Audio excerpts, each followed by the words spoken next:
lancez dans la lecture audio de l'analyse littéraire de la place, célèbre ouvrage d'Annie Ernaux.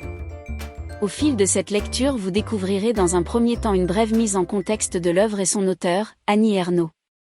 Ensuite, un résumé de l'ouvrage vous sera exposé, suivi d'une analyse des personnages et des points clés du roman. Une fois ces différents points abordés, il ne nous restera plus qu'à conclure cette écoute par quelques questions qui pourront alimenter encore davantage votre réflexion. Partie 1. L'auteur.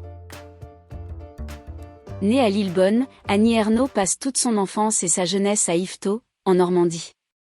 Issue de parents petits commerçants, elle est élevée dans un milieu social modeste.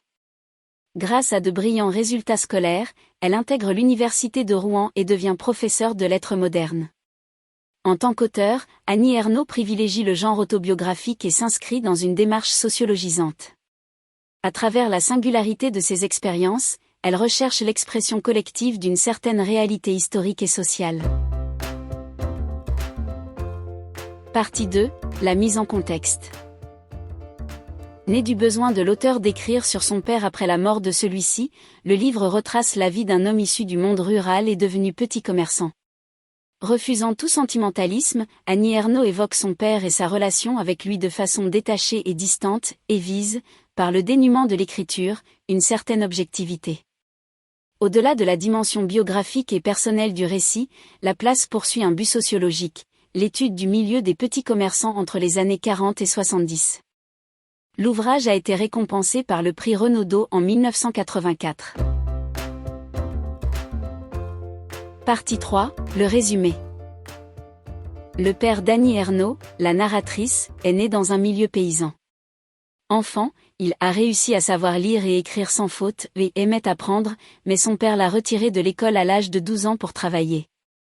Il est d'abord charretier puis vacher à la ferme. Sa mère, elle, travaille à la maison comme tisserande. À 18 ans, il rentre au régiment pendant la Première Guerre mondiale. Il découvre Paris, rencontre d'autres gens et quitte définitivement le monde agricole. Au sortir de la guerre, il devient ouvrier dans une corderie. Il y rencontre celle qui deviendra sa femme, la mère de la narratrice. Une fois mariés, ils louent un logement à Yvetot et ont leur première fille qui décédera quelques années plus tard de la diphtérie. La mère reste à la maison où elle s'ennuie tandis que le père travaille comme couvreur. Elle propose alors à son mari d'ouvrir un petit commerce. Pour ce faire, il s'installe dans un village ouvrier proche du Havre et y démarre une activité de café-épicerie. Malheureusement, l'enthousiasme des premiers jours cède rapidement la place à l'ennui. Le commerce ne rapporte pas suffisamment d'argent, et le père est obligé de travailler de nouveau comme ouvrier. Il entre alors aux raffineries de pétrole Standard où il devient contremaître, tandis que sa femme tient seule le commerce. Peu de temps après, la Seconde Guerre mondiale éclate et leur seconde fille, Annie Ernaux, naît.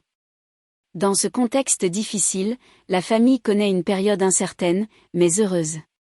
Le père joue un rôle dans le ravitaillement et se sent utile. Après la guerre, il retourne à Yvetot. Le père travaille tout d'abord au remblaiement des trous laissés par les bombes avant que le couple ne fasse l'acquisition d'un café alimentation. Le père quitte alors définitivement le monde ouvrier. Peu à peu, il prend conscience de sa fonction sociale en travaillant dans le commerce.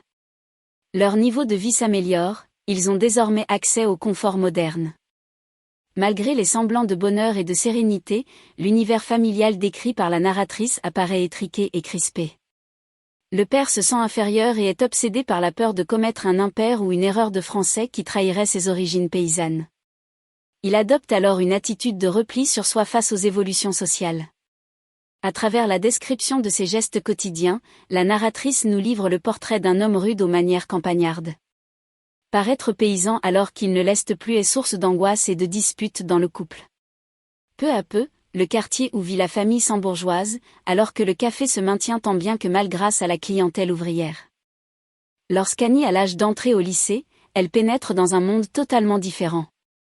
Elle découvre la littérature, fait connaissance avec l'univers de la petite bourgeoisie et s'éloigne progressivement du milieu d'où elle vient. Elle passe ses journées à écouter de la musique et à lire des livres. Un fossé se creuse entre le père et la fille. Nous espérons que vous avez apprécié cet aperçu. Pour continuer à écouter ce livre audio sur Google Play Livres, utilisez le lien dans la description de la vidéo.